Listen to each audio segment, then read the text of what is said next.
तो यहाँ हम लोग टॉपिक स्टार्ट करेंगे। टॉपिक नंबर 28, विजयनगर साम्राज्य। विजयनगर साम्राज्य की स्थापना 1336 ईस्वी में हरिहर एवं बुक्का नामक दो भाइयों ने की थी।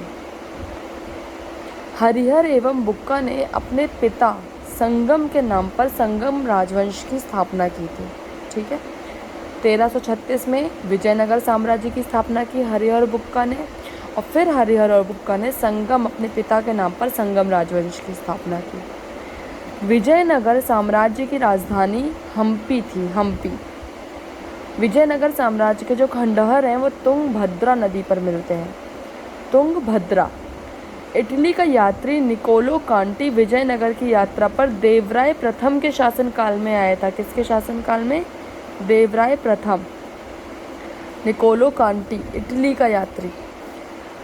अब ये जो विजयनगर साम्राज्य में शासक आए हैं वो किस सीक्वेंस में आए हैं? सबसे पहले हरिहर बनाए शासक, फिर बुक्का, फिर हरिहर द्वितीय, फिर देवराय फर्स्ट, देवराय सेकंड, फिर मल्लिकार्जुन। देवराय जो प्रथम है, इनके शासनकाल में इटली का यात्री निकोलो कांटी आया था विजयनगर। संगम वंश के सबसे प्रतापी राजा देवराय सेकंड है, देवराय द्वितीय। इनको इमाडी देवराय भी कहा गया। ठीक है, इमाडी देवराय संगम वंश के, जो संगम वंश की स्थापना की थी, इसके देवराय द्वितीय सबसे प्रतापी राजा।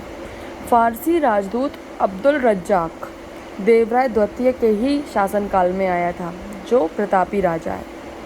प्रसिद्ध कवि तेलुगु, जो तेलुगु कवि थे श्रीनाथ प्रसिद्ध कवि, वो कुछ दिन देवराय सेकंड के ही शासनकाल में दरबार में रहे थे। अभिलेखों में एक अभिलेख है, उसमें देवराय सेकंड को जगबेटकर मतलब हाथियों का शिकारी कहा गया। जगबेटकर हाथियों का शिकारी।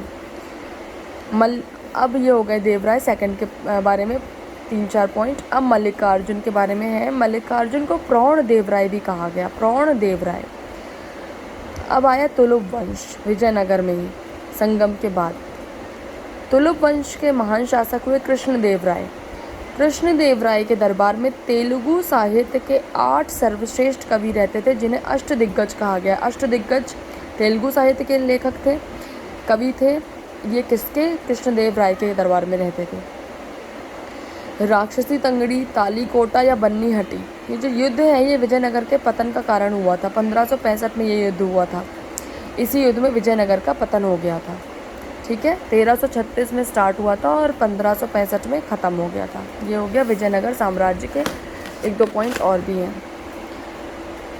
तालीकोटा के युद्ध में विजयनगर का जो नेतृत्व है वो राम राय कर रहा था। कौन कर रहा था? राम राय। विजयनगर की मुद्रा पैगोड़ा थी। पैगोड़ा। वंश कौन कौन से आए विजयनगर के टाइम में? संगम, फिर आया सालुव, फिर आया तुलुव, फिर आया अरावीडू, ये वंश आए। ठीक है, विजयनगर की मुद्रा पैगोड़ा थी। अब आया बहमनी राज। टॉपिक नंबर 29, बहमनी राज। मोहम्मद बिन तुगलक के शासनकाल में हसन गंगू ने बहमनी राज्य की स्थापना की। हसन गंगू अलाउद्दीन हसन बहमन शाह के नाम से बैठा गद्दी पे। अलाउद्दीन हसन बहमन शाह, इसने राजधानी गुलबर्गा बना ली। अलाउद्दीन हसन बहमन शाह के बाद उसका पुत्र मोहम्मद शाह प्रथम सुल्तान बना। मोहम्मद शाह के शासनकाल में ही पहली बार बारूद का प्रयोग हुआ था।